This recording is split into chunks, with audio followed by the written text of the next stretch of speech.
찬송가 408장 찬송 드리고 주일날 예배 시작하겠습니다. 408장 찬송을 드리겠습니다.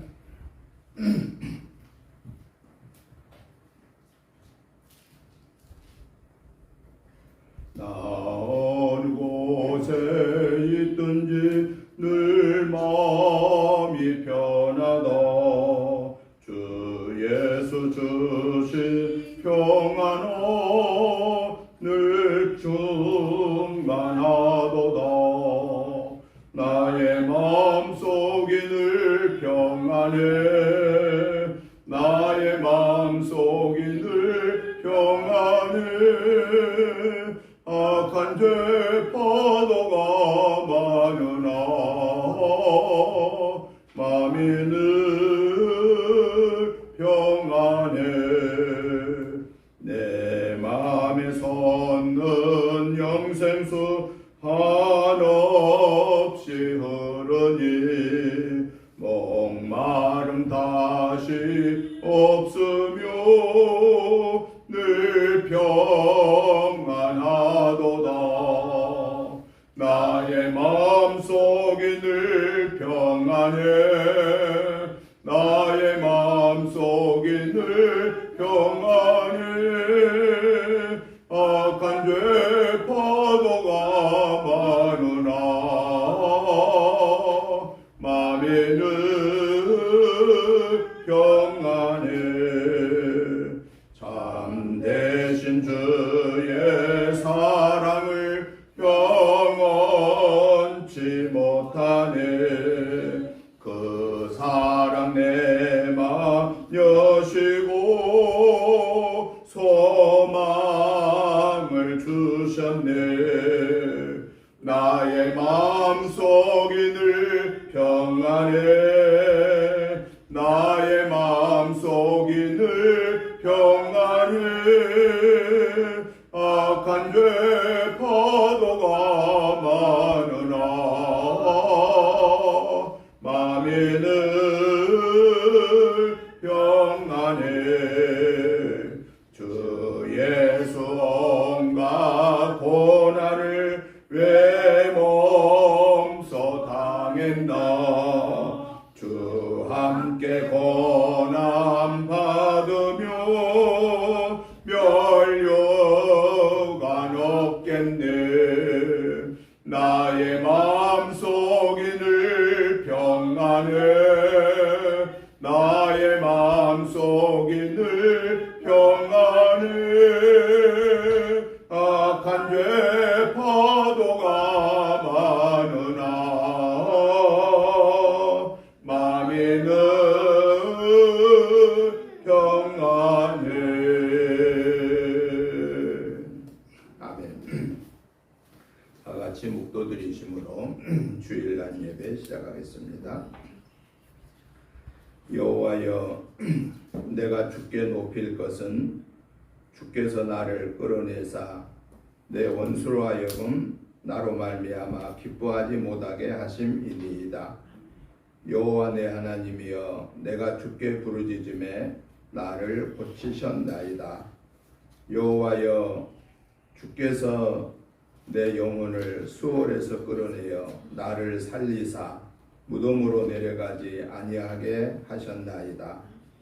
주의 성도들아, 여호와를 찬송하며 그의 거룩함을 기억하며 감사하라. 그의 노염은 잠깐이요 그의 은총은 평생이로다. 저녁에는 울음이 깃들을지라도 아침에는 기쁨이 오리로다. 내가 형통할 때에 말하기를 영원히 흔들리지 아니하리라 하였도다. 거룩하시고 자비로우신 하나님 아버지, 지난 한 주간도 태풍으로 또 여러 일들로 어려운 일들이 많이 있었음에도 불구하고 한 주간을 하나님께서 보호하여 주셔서 오늘 또 이렇게 거룩하고 복된 주일 예배로 하나님의 거룩한 전에 나와서 또 있는 곳에서 온라인으로 예배로 영광 올려드리게 하시니 감사합니다. 하나님 아버지, 저희들 오늘 이 거룩한 예배에 하나님이 받으시는 산 제사의 예배를 드릴 수 있도록 저희들 먼저 한 주간의 삶 속에서 연약하여서 알지 못하여서 순간적인 욕심 때문에 마음속으로 입술로 행동으로 지었던 허물죄들을 예수 그리스도의 보혈의 십자가의 은혜를 힘입어서 회개합니다. 우리의 모든 허물죄를 용서해 주옵소서.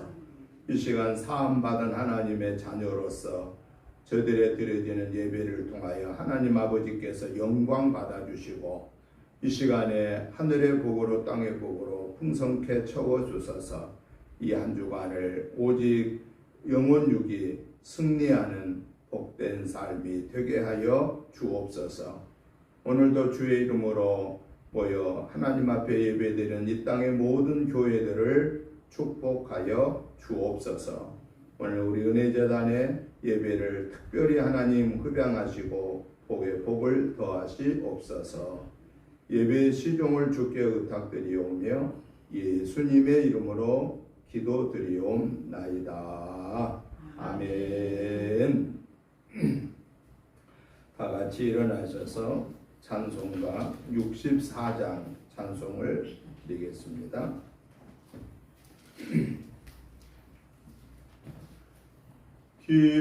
기뻐하며 경배하세 영광의 주 하나님. 주 앞에서 우리 마음 피어나는 꽃 같아 죄와 슬픔 사라지고 의심 구름 거치니 변함없는 기쁨의 주 밝은 빛을 주시네. 땅과 하늘 만물들이 주의 솜씨 빛내고 별과 천사 노래소리 끊임없이 드높아 물과 숲과 산과 골짜 들판이나 바다나 모든 만물 주의 사랑 기뻐 찬양하여라. 우리 주는 사랑이요 복의 근원이시니 사금 기쁜 샘이 되어 바다처럼 넘치네. 아버지의 사랑 안에 우리 모두 형제니 서로 사랑하게 도와주시옵소서. 새벽별의 노래 따라 힘찬 찬송 부르니 주의 사랑 줄이 되어 한맘 되게 하시네. 노래하며 행진하여 싸움에서 이기고 승전가를 높이 불러 주께 영광 돌리세. 아멘. 교동문 찬송가 뒤에 20번 교동문을 교독하시겠습니다. 너희 의인들아 여호와를 즐거워하라. 찬송은 정직한 자들이 마땅히 할 바로다. 수금으로 여호와께 감사하고 열줄 비파로 찬송할지어다. 새 노래로 그를 노래하며 즐거운 소리로 아름답게 연주할지어다. 여호와의 말씀은 정직하며 그가 행하시는 일은 다 진실하시도다. 그는 공의와 정의를 사랑하시며 세상에는 여호와의 인자하심이 충만하도다. 여호와의 말씀으로 하늘이 지음이 되었으며 그 만상을 그의 이 기운으로 이루었도다. 그가 바닷물을 모아 무더기같이 쌓으시며 깊은 물을 곳간에 두시도다. 온 땅은 여호와를 두려워하며 세상의 모든 거민들은 그를 경외할지어다. 아멘. 사도신경으로 신앙 고백 드리겠습니다. 나는 전능하신 아버지 하나님 천지의 창조주를 믿습니다. 나는 그의 유일하신 아들 우리 주 예수 그리스도를 믿습니다. 그는 성령으로 잉태되어 동정녀 마리아에게서 나시고 본디오 빌라도에게 고난을 받아 십자가에 못 박혀 죽으시고 장사된 지 사흘 만에 죽은 자 가운데서 다시 살아나셨으며 하늘에 오르시어 전능하신 아버지 하나님 우편에 앉아 계시다가 거기로부터 살아있는 자와 죽은 자를 심판하러 오십니다. 나는 성령을 믿으며 거룩한 공교회와 성도의 교제와 죄를 용서받는 것과 몸의 부활과 영생을 믿습니다. 아멘. 앉아주시기 바랍니다. 찬송가 89장 찬송을 드린 후에 김남숙 사모님 나오셔서 기도 인도해 주시겠습니다. 자론했던 예수 나의 마음에 거룩하고 아름답게 비소서. 내 생명이 참사랑의 경기로 건대마다 풍겨나게 하소서. 예수 사랑의 꽃 너의 맘에 사랑을 업히소서. 사랑의 꽃 예수 이 세상에서 어느 꽃과 비교할 수 있으려. 나의 삶의 한결같은 은혜와 사랑으로 가득하게 하소서. 예수 사랑의 꽃 너의 맘에 사랑을 업히소서. 사랑의 꽃 예수 모든 질병을 한이 없는 능력으로 고치소. 고통하며 근심하는 저에게 크신 힘과 소망 내려주소서. 예수 사랑의 꽃 너의 맘에 사랑을 업히소서. 사랑의 꽃 예수 길이 피소서. 주의 영광이 땅 위에 가득해. 천하 만민 주님 앞에 엎드려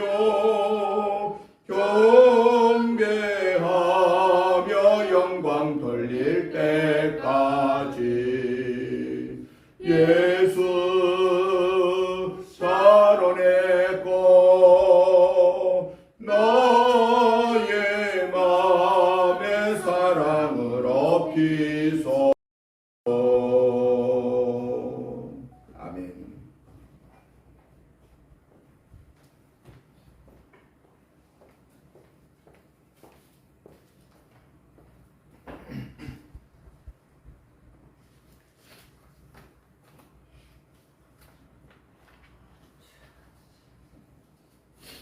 사랑과 은혜가 풍성하신 하나님 아버지, 독생자 예수 그리스도의 십자가 보혈로 저희 죄를 사하여 주시고 주님의 자녀 삼으사 천국 소망을 품고 살아가게 하시니 감사합니다. 계속되는 폭염과 태풍에도 저희를 주의 날개 그늘 아래 피하게 하시고 예배의 자유로 불러주시는 은혜에 감사하며 영광과 진리로 예배하오니 하나님 기뻐 받아 주시고 홀로 영광 받아 주시옵소서. 주님, 저희의 죄를 고백하며 회개합니다. 바울 사도는 오직 겸손한 마음으로 각각 자기보다 남을 낮게 여기라 하셨으나 지금 저희는 자신은 한없이 높이고 상대방을 낮추고 함부로 대하고 있음을 고백합니다. 존경하고 따라야 할 선생님에게도 한낱 교육 서비스를 제공하는 직원 정도로 취급하여 교사의 권위는 떨어지고 교육에 대한 열정은 추락하고 있습니다. 주님, 상식을 잃어가는 우리 사회를 불쌍히 여기시고 상식과 정의가 회복되는 대한민국이 되게 하여 주시옵소서. 또한 원하옵기는 안전한 대한민국이 되기를 원합니다. 최근 일어난 사건들로 인하여서 온 국민이 불안을 겪고 있습니다. 주여, 이 사회의 분노가 진정되게 하시고 그 마음에 예수 평안이 자리잡게 하시어서 걱정 없이 살아갈 수 있는 안전한 나라 되게 하여 주시옵소서. 사랑과 위로의 하나님, 아직도 수그러들지 않고 있는 코로나와 각종 질병으로 고통받고 있는 성도들을 고쳐주시고 지켜주시기를 원합니다. 성령의 하나님께서 하늘로부터 내려주시는 위로의 말씀을 통하여 회복되게 하여 주시고 영원한 본약 천국의 소망을 바라보는 굳건한 믿음으로 이겨내게 하여 주시옵소서.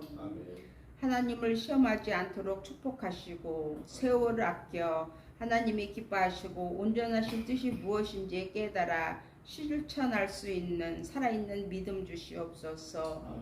작은 일에도 충성하게 하시고 때를 따라 얻든지 못 얻든지 전도하게 하시며 맡겨진 사명 온전히 감당하는 은혜를 주시옵소서.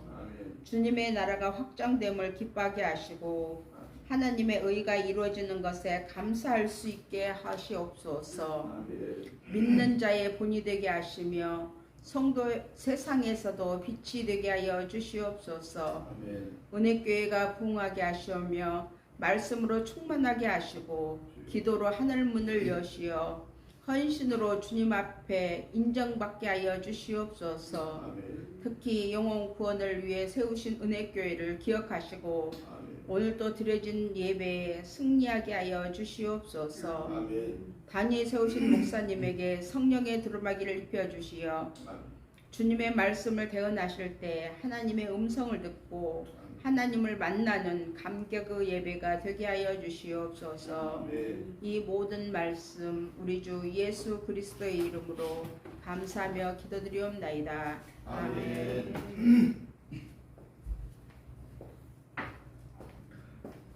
하나님의 말씀을 보시겠습니다. 하나님의 말씀은 누가복음 6장 12절부터 19절 말씀까지를 같이 교독하시겠습니다.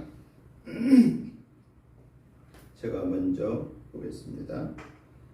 이때에 예수께서 기도하시러 산으로 가사 밤이 새도록 하나님께 기도하고 밝음에 그 제자들을 부르사 그 중에서 12를 택하여 사도라 칭하셨으니 곧 베드로라고도 이름을 주신 시몬과 그의 동생 안드레와 야고보와 요한과 빌립과 바돌로메와 마테와 도마와 알페오의 아들 야고보와 셀롯이라는 시몬과 야고보의 아들 유다와 예수를 파는 자 될 가론 유다라. 예수께서 그들과 함께 내려오사 평지에 서시니 그 제자의 많은 무리와 예수의 말씀을 듣고 병 고침을 받으려고 유대 사방과 예루살렘과 두로와 시돈의 해안으로부터 온 많은 백성도 있더라. 더러운 귀신에게 고난받는 자들도 고침을 받은지라. 온 무리가 예수를 만지려고 힘쓰니 이는 능력이 예수께로부터 나와서 모든 사람을 낫게 함이로라. 아멘.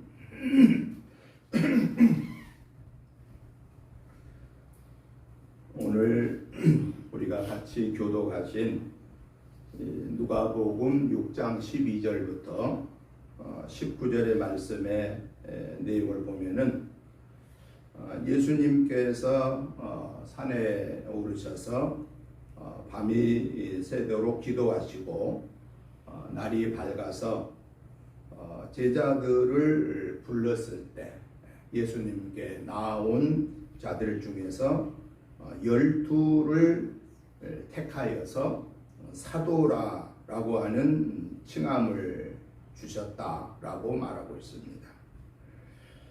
또 그 후에 많은 사람들이 예수님의 말씀을 듣고 또 병고침을 받으려고 유대 사방 지역과 예루살렘과 또 오늘 본문에 보니까 두로와 시돈, 이 두로와 시돈 지역은 이방 지역이거든요. 그러니까 예루살렘 즉 유대인들뿐만 아니라 유대인이 아닌 사마리아인들이나 이방인들이 다 왔다라는 거예요. 무엇 때문에? 예수님께 나와서 병고침을 받고 또 귀신 들림으로부터 고침받기 위해서, 또는 예수님의 말씀에 권위가 있어서 그 말씀을 듣기 위해서 사람들이 몰려들었습니다. 몰려든 사람들에게 병든 자에게는 병을 고쳐주셨고 또 귀신 들린 자들에게는 귀신을 내어 쫓는 그러한 일을 하셨다라고 오늘 성경에 말씀하고 계십니다. 그래서 저는 오늘 이 본문의 말씀을 중심해서 부름과 응답이라고 하는 이런 주제로 오늘 말씀의 은혜를 받고자 합니다. 먼저 예수님께서 제자들을 부르시고 사도로 선택하시기 전에 하셨던 일을 보니까 어떤 일을 하냐면은 12절의 말씀을 우리가 한번 다 같이 읽어보겠습니다. 이때에 예수께서 기도하시러 산으로 가사 밤이 새도록 하나님께 기도하시고, 밤이 새도록 기도했습니다. 그리고 나서 하신 일이 뭐지요? 13절에 밝음에, 즉 낮이 밝음에 그 제자들을 부르사 그들 중에서 12를 택하여 사도라 칭하였다 라고 말하고, 그 사도로 칭함받은 12명의 명단을 밝히고 있는 내용입니다. 이 말씀으로 보아서는 예수님이 제자 삼기 위해서 부른 사람들이 더 많았다 하는 것을 우리가 보게 됩니다. 예수님의 제자를 보면은 우리가 12명의 제자, 또 70명의 제자, 120명의 제자, 500명의 제자, 이렇게 예수님의 제자의 범위가요 계속 넓어지고 있습니다. 그리고 더 넓게는 예수님을 믿음으로 구원받고 예수님의 지상 명령에 순종하는, 마태복음 28장 18절 이하에서 명령하신 너희는 가서 모든 족속으로 제자를 삼아 아버지와 아들과 성령의 이름으로 세례를 주고 가르쳐 지켜 행하게 하라 라고 하신 그 말씀을 믿고 순종한 자들, 오늘 우리도 거기에 포함되죠. 그래서 예수님을 믿고 구원받은 하나님의 자녀로서 예수님의 지상 명령에 순종하는 자들까지가 가장 넓은 범위에서 예수님의 제자였다라는 사실입니다. 그런데 여기 보니까요, 중요한 사실을 우리에게 알려주고 계시는데, 예수님은 원래 누구시기요? 하나님이시잖아요. 흠과 티가 없으신 능력의 근원 자체이신 하나님이십니다. 그리고 그분은 우리 인간을 구원하시기 위하여서 우리의 인간의 모습으로 낮아지기 위해서 사람의 몸을 입고 오셨는데 그 사람의 몸을 입으셨지만 우리와 똑같은 그 몸이 아니다라는 거예요.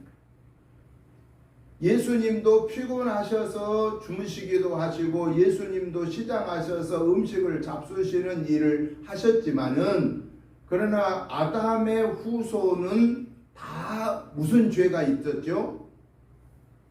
원죄. 하나님의 명령을 어기고 선악과를 따먹음으로 인해서 하나님의 명령을 어긴 죄로 인하여서 에덴 동산에서 쫓겨났잖아요.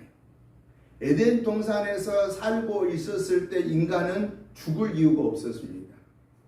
죽지 않습니다. 그런데 언제부터 죽음이 시작됐느냐?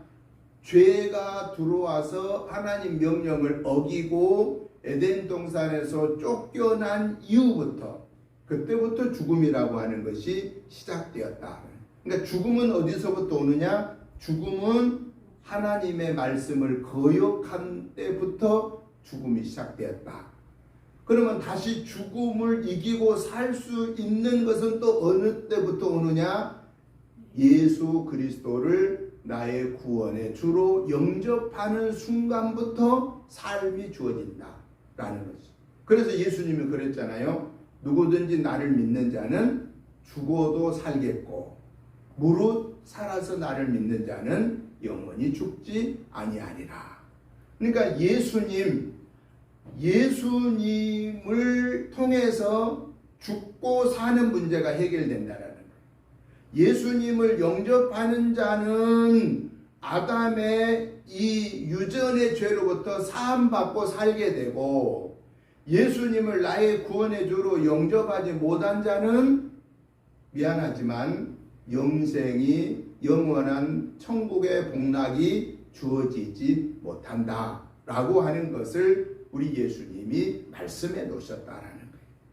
그런데 이 일을 누구를 통해서 지금 전파하시기 위해 했습니까? 예수님이 사람들을 통해서 당신의 지상 명령을 준행하시기를 원하셨다라는 거예요. 그래서 그 제자들을 부르시고 삼기 위해서 맨 먼저 예수님이 무슨 일을 하신 거예요? 밤새도록 기도했다라는 거예요. 사실은 예수님은 하나님 자신이시기 때문에 기도 안 해도 큰 문제가 없습니다. 그분의 생각이 잘못 생각할 수가 없습니다. 그 예수님의 판단이 잘못 판단할 수가 없습니다. 하나님 자신이시니까. 그런데도 불구하고 예수님이 무엇 때문에 제자들을 부르시기 전에 밤새 기도하셨을까라는 겁니다. 그리고 예수님이 십자가를 지시기 전에 겟세마네 동산에서 사랑하는 제자들을 멀찍이 떨어뜨려서 감람산 그 밑에서 나를 위해서 기도해 다오 하고 거듭 3번씩이나 아버지여 할 수 있거든 내게서 이 십자가의 잔을 면하게 주옵소서.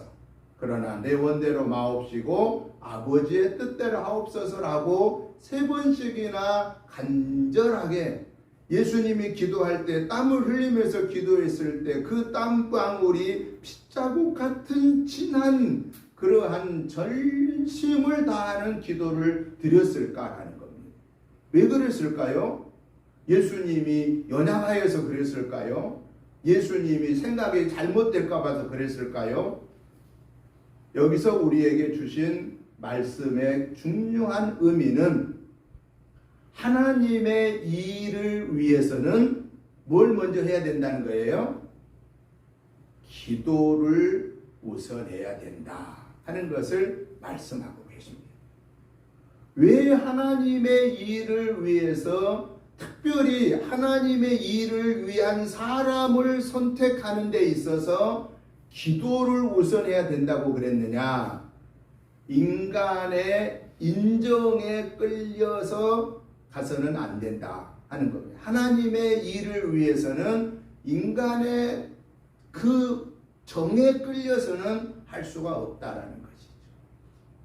그래서 우리에게 예수님이 밤새 기도하시고 나서 제자들을 부르시고 그 제자들이 부름에 응답한 자들을 그들 중에서 12명을 선택하여 사도로 세우셨다라고 하는, 사도라고 하는 그 일은요, 어떤 직분을 사도라고 하냐면은 예수님이 직접 부르시는 사람들을 사도라라고 그렇게 말합니다. 예수님이 살아 생전에 직접 부른 사람들, 직접 불러서 그 부름에 순종하여 온 자들 중에서도 선택을 받은 사람들, 그 사람들을 가르쳐서 사도라라고 불렀다 하는 것입니다. 그러니까 이 예수님의 부름을 받고 오늘 저와 여러분들도 그 예수님의 부르심에 응답하여서 예수님을 나의 구원의 주로 영접한 구원받은 저와 여러분들은 어떤 사명을 받았다는 얘기일까요? 사도의 사명을 받은 자들이다 라고 하는, 사도의 사명을 받은 자들이다. 그러면 사도의 사명을 받은 자는 어떤 일을 하든 간에 맨 먼저 뭘 먼저 해야 된다는 얘기예요? 기도 먼저 해야 된다. 무슨 일을 하든 간에 먼저 기도 먼저 해야 된다. 그 말은 무슨 얘기냐? 내가 하는 이 일이 하나님이 보시기에 기뻐하실까? 우리 주님이 이 순간에 내 모습을 보시면서 내가 생각하고 내가 말하고 내가 행동하려고 하는 것을 우리 주님이 기뻐하실까 하는 것을 먼저 생각하라 라고 하는 것.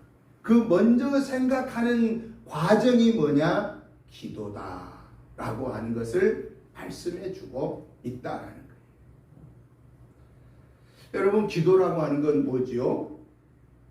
기도를 가르쳐서 우리는 하나님과 대화하는 거다라고 말하고 있습니다.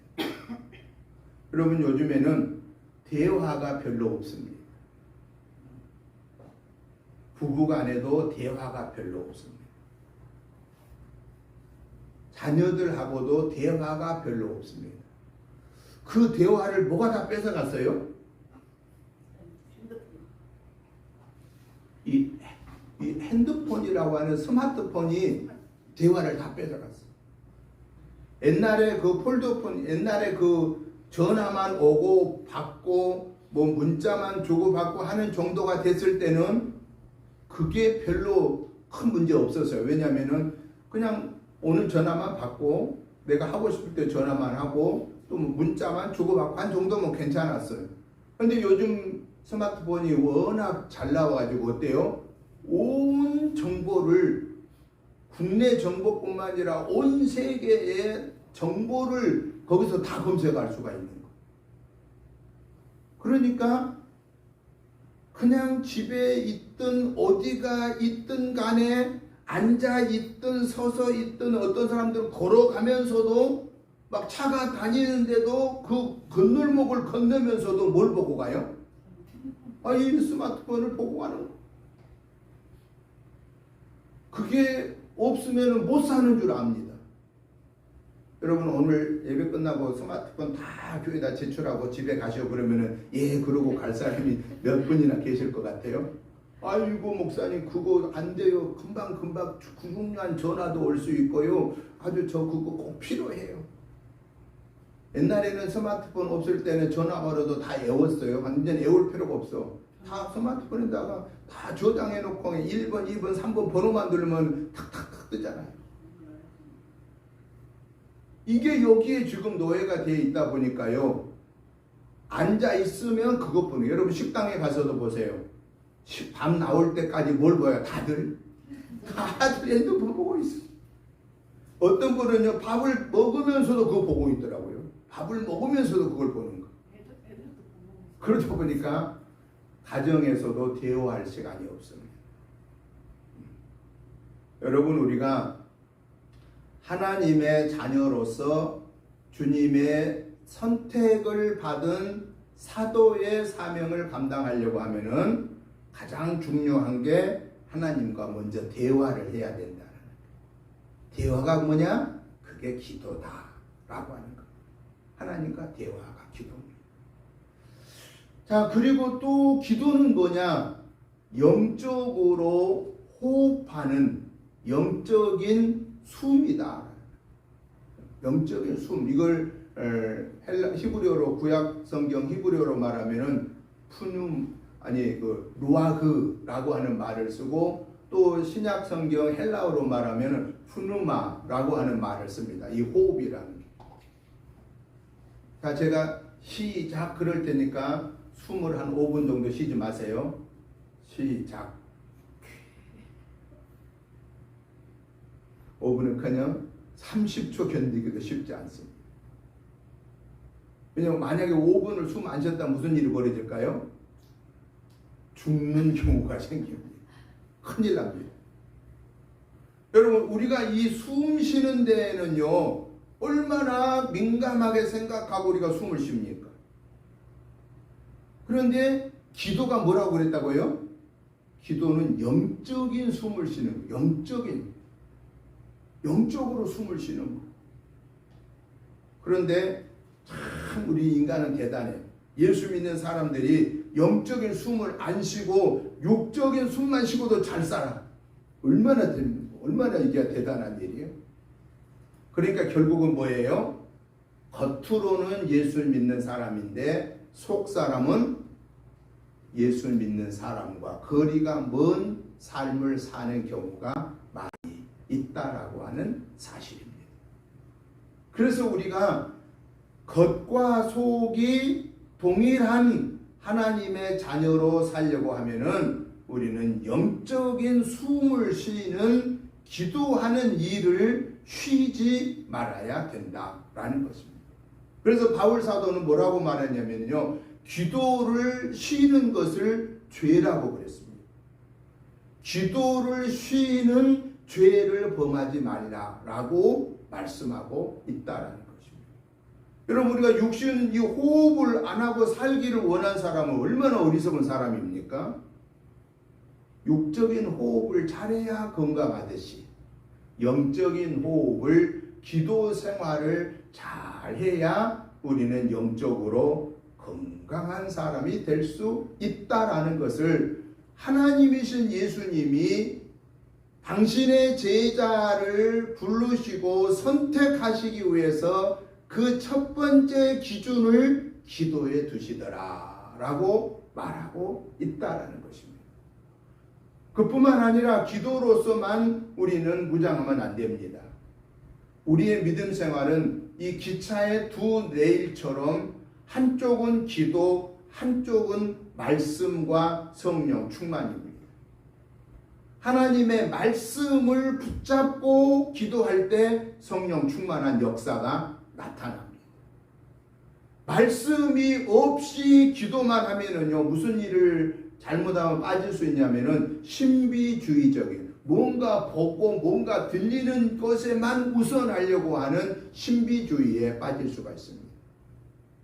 그러나 하나님의 말씀을 붙잡고 그 말씀의 은혜 받기를 사모하고 그 말씀을 통해서 하나님 저에게 필요한 음성을 들려주세요라고 사모하면서 기도할 때에 그 말씀을 통해서 전에 생각하지 못했던 것을 깨우쳐 주실 때, 그 깨우침을 받을 때 하나님 이 말씀의 깨우침에 제가 순종할 수 있는 강하고 담대한 믿음을 주옵소서라고 그 말씀 붙잡고 기도할 때에, 그리고 그 말씀 붙잡고 아멘으로 순종할 때에 그때 무슨 역사를 일으키느냐?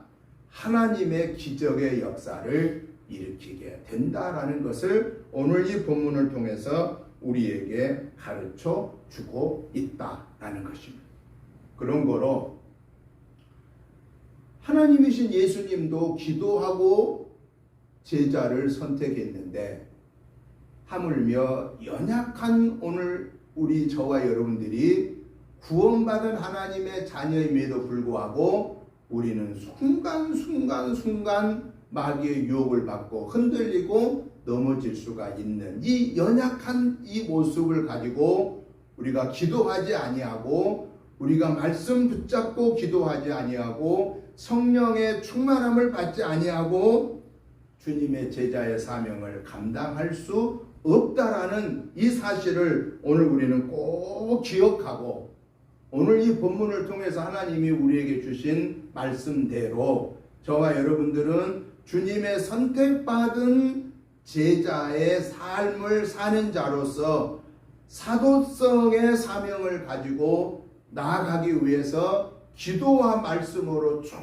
충만함을 받기를 사모하면서 이 한 주간도 계속 기도하고 계속 말씀 가까이 함으로 성령의 음성을 듣고 순종함으로 하나님께 영광 올려드리는 저와 여러분이 되시기를 주님의 이름으로 축복합니다. 아멘.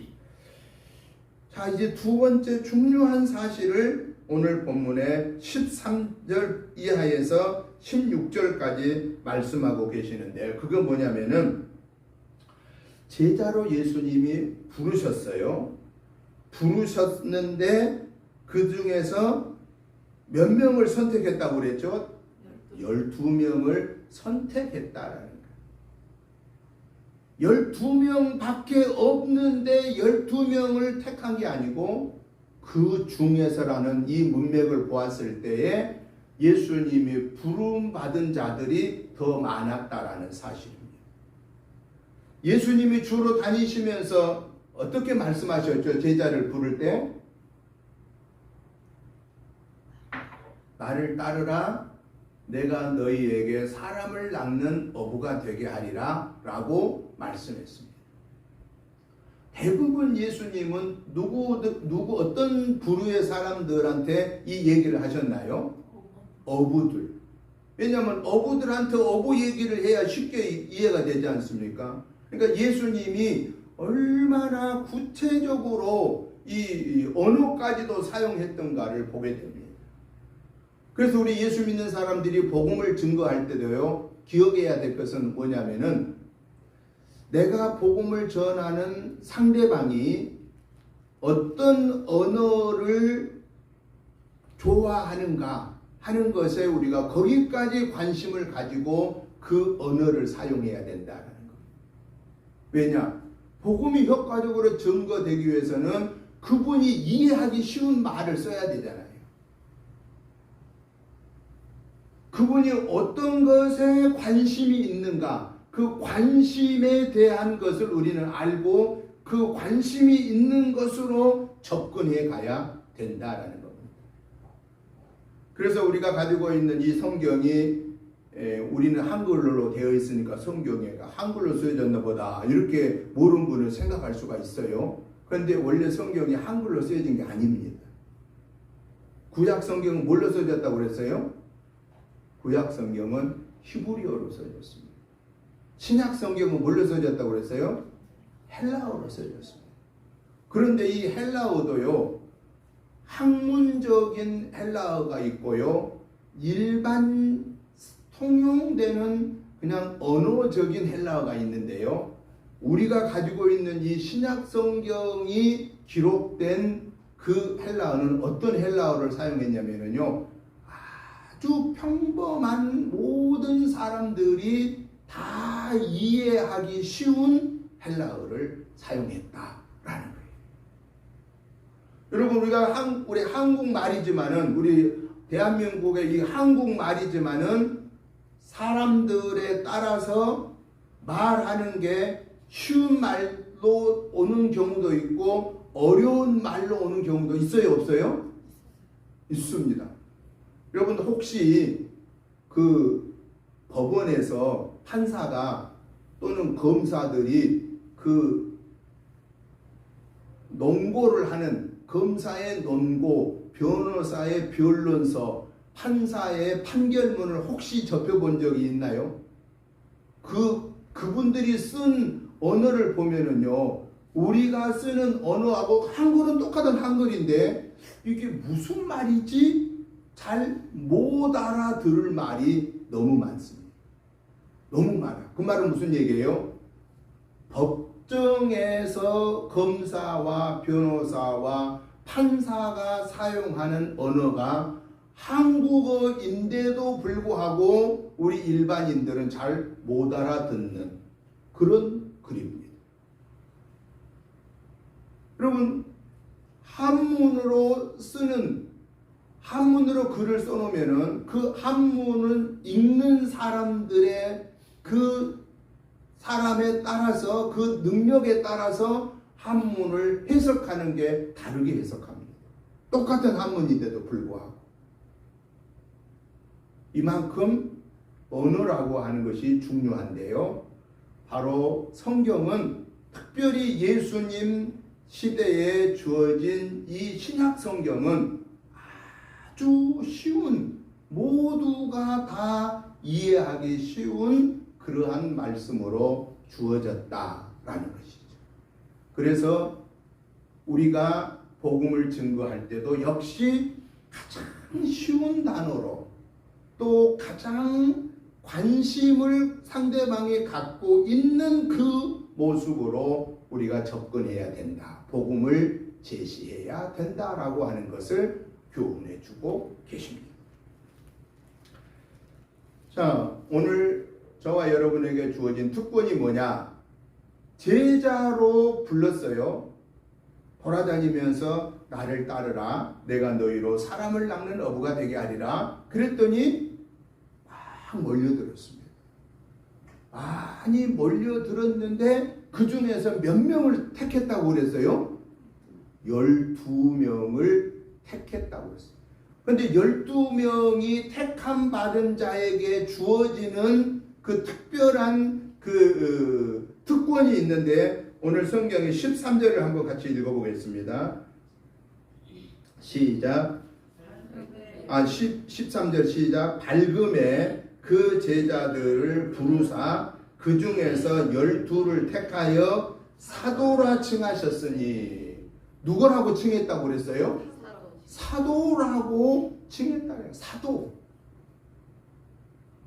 여러분이 사도라고 하는 말은 예수님이 직접 선택한 자다라는 거예요. 예수님이 직접 선택한 거예요. 그리고요, 그냥 선택하는 걸로 끝난 게 아니고요, 사도라는 말을 오늘 우리 나라의 개념으로 말한다고 하면은 어떤 역할과 같냐면은 대사, 사절단. 여러분, 대사나 사절단은 누가 선택합니까? 대통령이 선택합니다. 이건 대통령의 최고의 권한입니다. 누가 그 나라로, 다른 나라로 우리 대한민국을 대표한 사람을 뽑아서 누가 나라로 A 나라, B 나라 이렇게 나라로 보냅니까? 대통령만이 할 수 있는 일입니다. 여러분, 사절단, 대사, 국무총리가 할 수 있는 일이 아닙니다. 서열 1위 대통령만 할 수 있습니다. 그 말은 무슨 얘기냐? 우리 예수님이 누구라고 하는 것을 여기서 보여주고 있느냐? 예수님이 만왕의 왕이시오, 만주의 주이시다라고 하는 것을 예수님의 부름받고 온 자들 중에서, 제자들 중에서 선택하여 사도의 사명을, 사절단의 사명을, 대사의 사명을 온 세계에 보냈다라는 것이죠. 그걸 우리가 어디서 알 수 있습니까? 너희는 가서 모든 족속으로 제자를 삼아. 모든 족속. 그런데 그 제자를 삼는 과정을 보니까요, 사도행전 1장 8절에 뭐라고 나옵니까? 오직 성령이 너희에게 임하시면 너희가 권능을 받고 에루살렘은 유대 이스라엘 수도잖아요. 에루살렘과 그 다음에 유대는 이스라엘 전체를 말하잖아요. 유대와 사마리아는 어디예요? 유대인들과 이방 사람들의 혼혈족, 즉 AD BC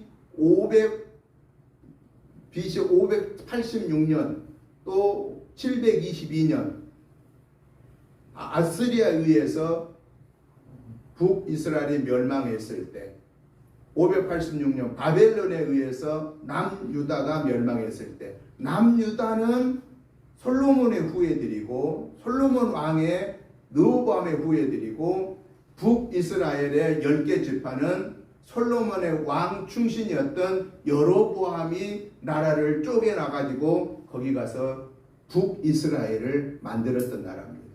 그런데 북이스라엘은 BC 722년에 누구에 의해서? 아시리아에 의해서 멸망했는데 그 아시리아에 멸망당하는 그들을 아시리아가 혼혈 정책을 써가지고 유대인들의 혈통을 완전히 잡혼 만들어 버렸습니다.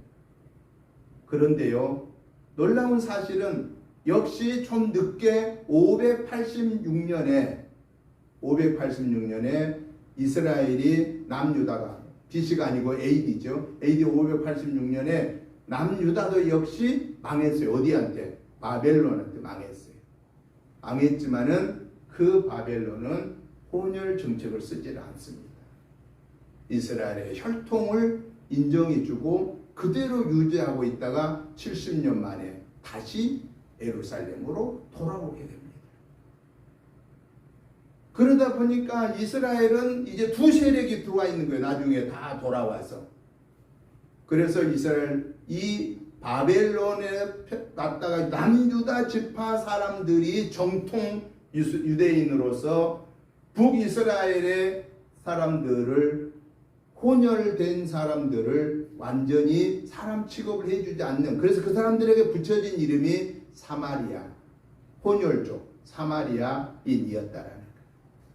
그런데 우리 예수님은 당시에 유대인들은 사마리아 사람들, 이 혼혈족을 사람 취급을 안 해줬지만은 그러나 우리 예수님은 그들을 또 구원받아야 할 자들이라 하는 것을 깨우쳐 주신 거예요. 그래서 예루살렘과 온 유대와 사마리아와 땅 끝까지 이르러 내 증인이 되라. 우리 예수님이 제자로 불렀을 때 그들 부름에 듣고 순종하여 주께 나온 이 사람들을 택하여 사도로 세우셔서 대사로, 세계에 흩어지는 복음의 대사로, 세계에 흩어져 복음의 사절단으로 보내주셨는데 그 12명의 사절단이 나중에 120명으로 70명으로 120명으로 500명으로 늘어나고 오늘 우리에게까지 이 복음이 증거되어 저와 여러분에게까지 이 사도의 사명을 주셨으니 오늘 우리가 해야 할 일은 뭐냐? 사도성의 사명을 감당해야 된다 하는 것입니다. 사도성의 사명이란 게 뭐냐 그 말이에요. 사도성의 사명은 주님이 나에게 명령하심 뿐만 아니라 주님이 나를 불러주고 주님이 나를 선택했다라는 거예요. 주님이 나를 그 주님이 누구냐? 만왕의 왕이신 분이다 라고 하는 사실입니다. 그러면 저와 여러분들은 지금 시시한 사람이에요? 대단한 사람이에요? 우리는 대단한 사람. 옆에 분들한테 얘기해 봅시다. 참 대단하십니다. 참 대단하십니다. 얼굴을 보니 주님 얼굴 뵌 듯합니다. 왜 아닌 것 같아요? 주님 얼굴 아닌 것 같아요? 맞아요.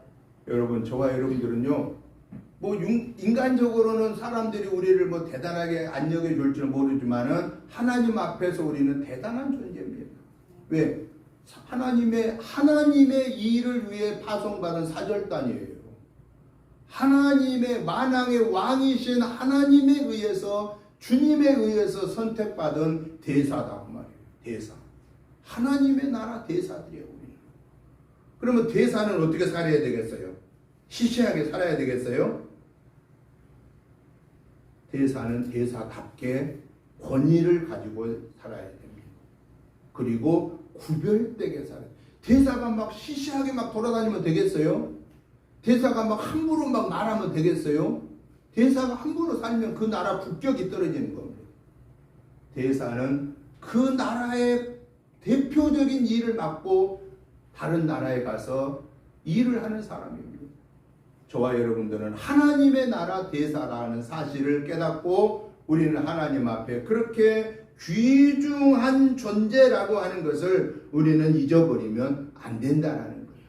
그래서 우리가 말과 행동, 생각이 하나님이 기뻐하시는 대로 생각해야 되고 말해야 되고 행동해서 내 모습 속에서 아까 제가 얘기한 것처럼 주님 얼굴 뵌 듯합니다. 아멘.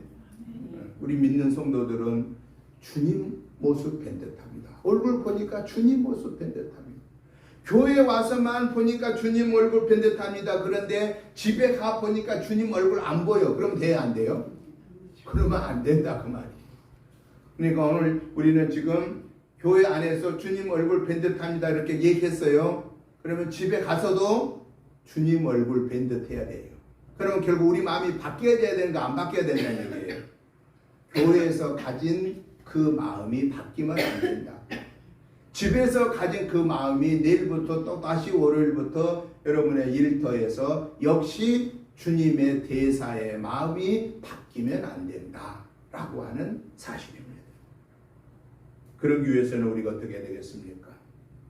말씀과 기도 외에는 다른 게 없다는 것입니다. 하나님의 나라를 이루는 대사의 사명을 감당하기 위해서 저 위에서 내리는 훈령을 받아야 되잖아요. 대사는 자기 마음대로 대화하면 큰일 납니다. 얼마 전에 중국 싱하이 대사가 그냥 함부로 말을 해가지고 우리나라에 막 굉장한 혼란을 또 주었잖아요. 여러분, 저와 여러분은 하나님의 나라 대사니까 내 말을 하면 안 된다고. 누구 말만 해야 되느냐? 하나님의 말을 해야 돼요. 그럼 하나님은 어디서 말해요? 하나님은 성경에서 말씀하십니다. 그리고 하나님은 능력을 보장해 주는데 언제 능력을 보장하느냐? 성경 말씀을 믿고 순종할 때 그때 보장하십니다.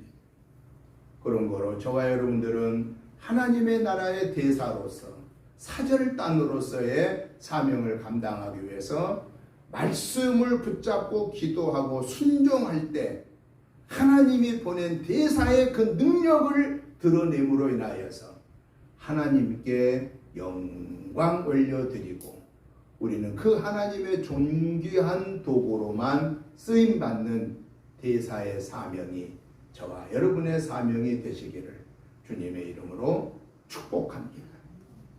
하나님 아버지 감사합니다.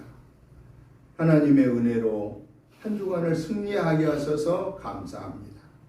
오늘 우리의 예배 속에서 하나님의 능력을 받고 하나님의 보냄받은 대사로서의 사명을 감당하기를 사모하는 저희들에게 말씀의 권세와 성령의 충만함을 주셔서 하나님 영광 드러내며 승리하게 하여 주옵소서.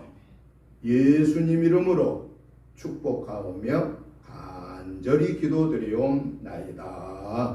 아멘. 찬송가 321장 찬송을 드리면서 준비하신 예물을 봉헌하겠습니다. 날 대속하신 예수께 내 생명 모두 드리니 늘 진실하게 하소서. 내 구주 예수여 나 구주의 살리라. 내 기쁨 한량없으리. 내 갈 길 인도하소서. 내 구주 예수여 날 구원하신 예수를 오니 날 영접하여 주소서. 내 구주 예수여, 나 구주 위에 살리라. 내 기쁨 한량없으리. 내 갈 길 인도하소서. 내 구주 예수여, 주 십자가에 달리사 날 자유하게 했으니 내 몸과 마음을 주 위에 다쓰게 하소서. 나 구주 위에 살리라. 내 기쁨 한량없으리. 내 갈 길 인도하소서. 내 구주 예수여.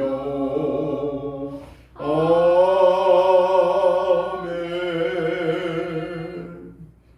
하나님 아버지 감사합니다. 하나님의 은혜로 거룩하고 복된 주일을 주시고 예배드릴 수 있는 믿음과 건강과 삶의 여건을 주신 하나님을 찬양합니다. 이 하나님의 은혜와 사랑과 축복하심이 너무 크고 감사하여서 하나님이 주신 물질 중에 구별하여서 감사한 마음과 함께 귀한 예물들을 올려드립니다. 하나님 아버지, 이 귀한 예물을 받으시고 축사하여 주옵소서.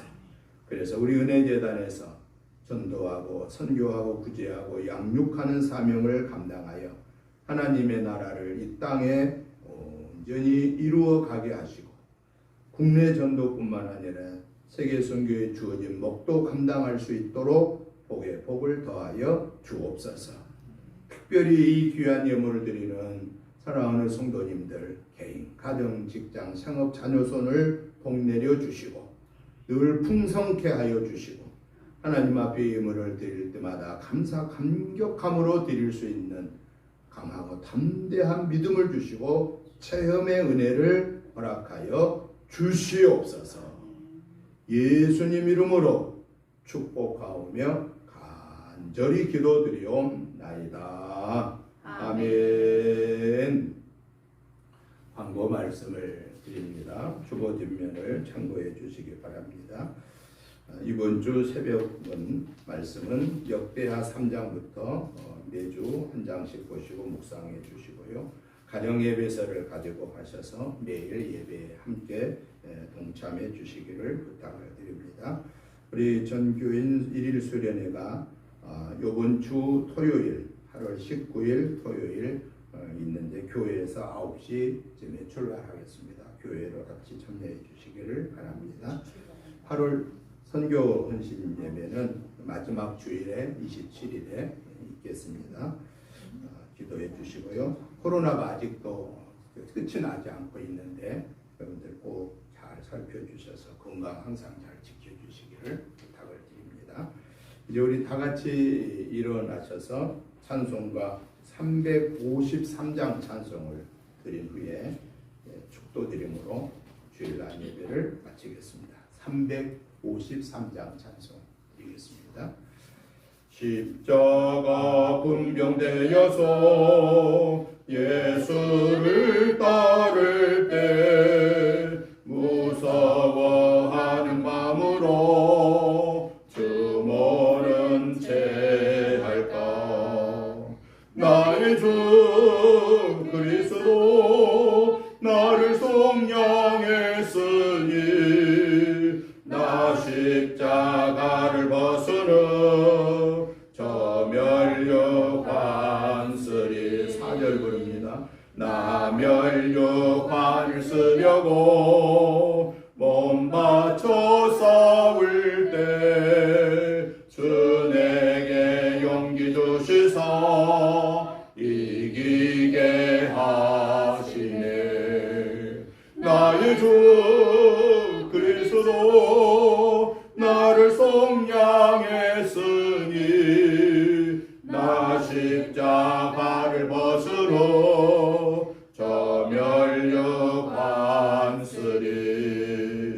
승리의 그날 이르러 십자가 군병들 대가를 불러 영광을 주님께 돌리리.